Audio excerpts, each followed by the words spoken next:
샬롬 반갑습니다.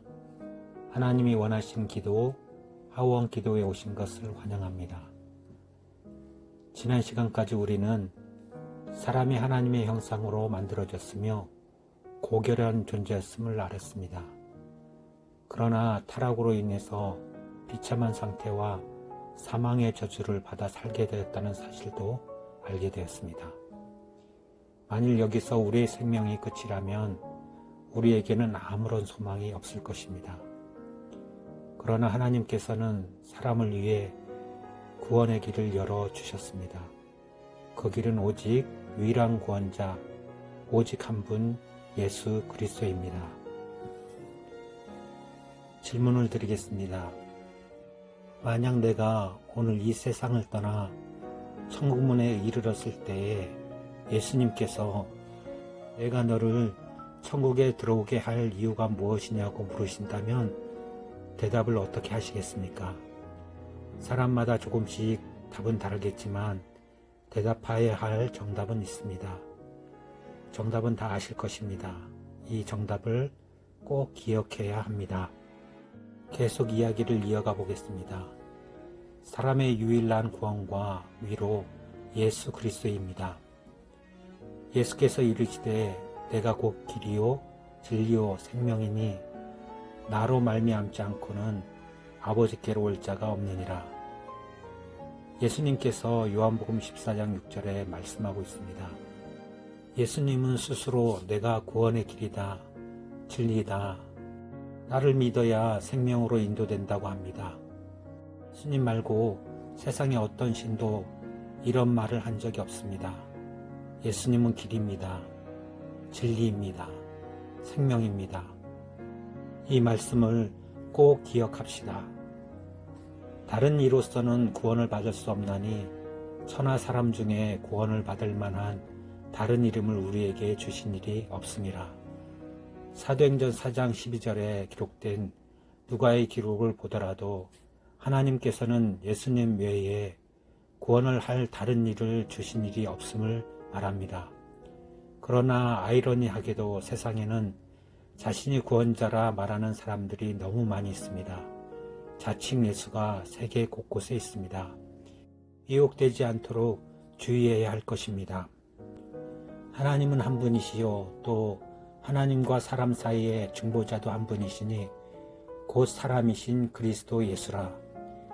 바울은 디모데전서 2장 5절에 디모데와 이 말씀을 읽는 모든 이에게 하나님은 한 분이시며 하나님과 사람 사이의 중보자도 한 분이시다 말씀합니다. 그분은 완전한 사람이신 예수 그리스도 오직 한 분임을 말씀하고 있습니다. 오직 예수 그리스도만이 구원이요 진리이십니다. 그리스도는 여러 구주들 중에 하나가 아니라 유일무이한 구주이십니다. 그리스도 밖에는 구원이 없습니다. 구원을 받기 위해서 예수 그리스도 외에 어떤 인간의 중재사역도 전혀 필요하지 않습니다. 가령 성인들이나 마리아의 이름으로 기도하는 것, 사물이나 동물을 의지하는 것 모두 필요하지 않습니다. 오직 예수님 한 분만 있으면 됩니다. 그럼 예수님 이전 사람들은 어땠을까요? 궁금하시지요? 사람에게는 스스로 죄를 없애는 능력이 없었습니다. 모든 사람은 원죄를 가지고 태어났기 때문입니다. 죄는 더 크고 많은 선을 통하여 상쇄될 수 있는 것이 아닙니다. 또 남을 도와주거나 수행을 통해서 얻어지는 것은 더더욱 아닙니다. 죄 지은 사람의 결말은 죄의 싹슨 사망이요 라고 로마서 6장 23절에 기록하고 있습니다. 인류 역사의 모든 사람은 죽었고 또 죽어갑니다. 죄가 우리를 통치하기 때문에 죄를 이긴 사람은 없습니다. 구약시대 사람들도 이와 같은 길을 걸었습니다. 구약시대에 하나님께서는 짐승의 희생제사를 통하여 죄를 용서해 주시는 언약을 이스라엘과 맺으셨습니다. 히브리서 9장 18절로 22절에 이렇게 말씀합니다.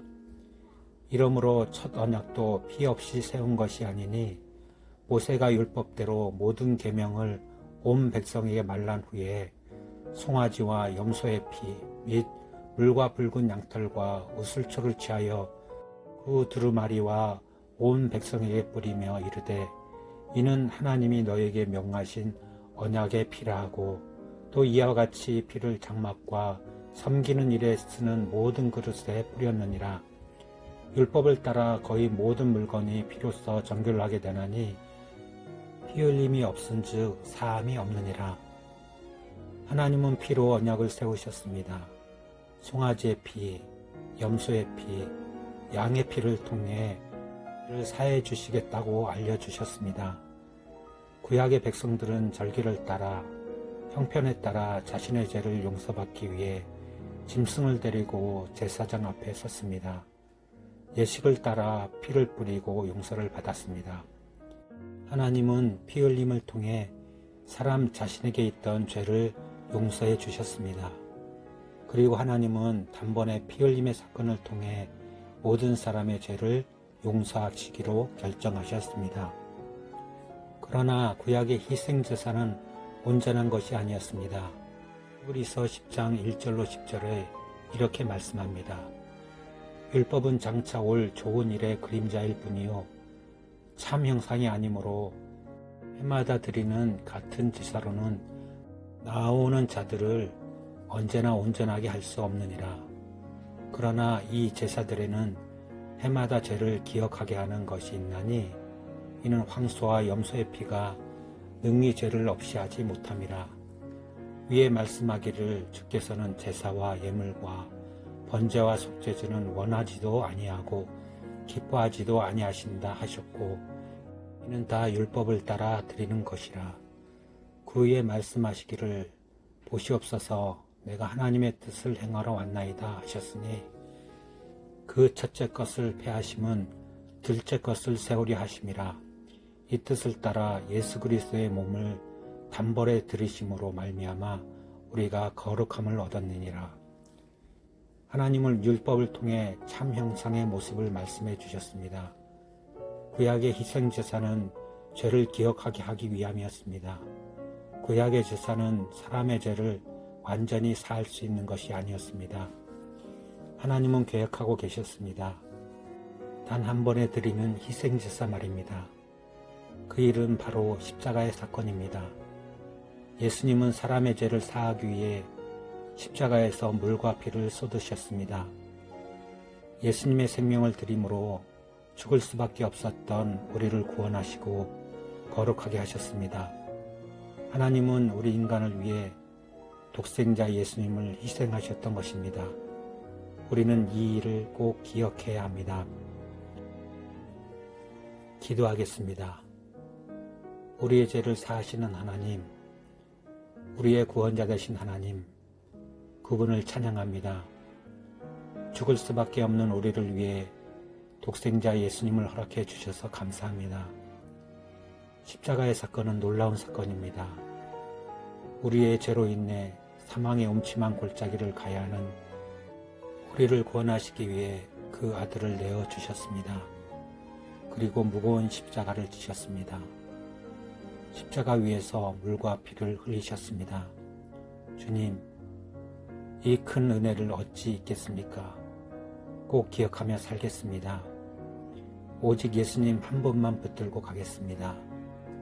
세상은 우리를 흔들어댑니다. 우리의 믿음을 지켜 흔들리지 않게 하옵소서. 십자가에 달리신 예수만 바라보게 하옵소서. 오직 유일한 구원자 예수 그리스도만 바라보게 하옵소서. 우리의 믿음을 지켜 주옵소서. 예수 그리스도를 통해 거룩해진 우리의 마음과 몸을 지켜 주옵소서. 예수님의 이름으로 기도합니다. 아멘.